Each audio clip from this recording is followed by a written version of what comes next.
The United States has poured more than $100 billion into Ukraine's effort to repel Russia's invasion, spending far more than any other nation. But as President Volodymyr Zelensky comes to Washington to ask for more, there is growing Republican skepticism about funding the war effort. In his Tuesday speech to the UN, Joe Biden made a passionate plea for the global community to not turn its back on Ukraine.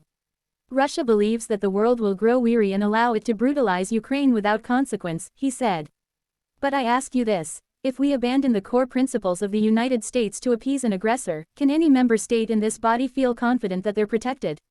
For more than a year and a half, the U.S. president has followed up that tough talk with American dollars.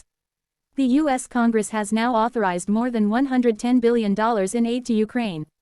That includes $49.6 billion in military assistance, $28.5 billion in economic support, $13.2 billion in humanitarian aid, $18.4 billion to boost U.S. defense industry capacity.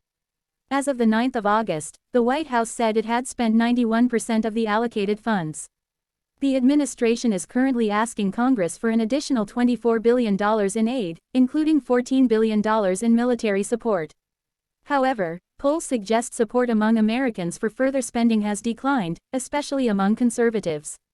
So as President Zelensky visits Washington to make his case in person, let's take a closer look at the numbers, including why Norway, not the US, may actually be Ukraine's biggest supporter.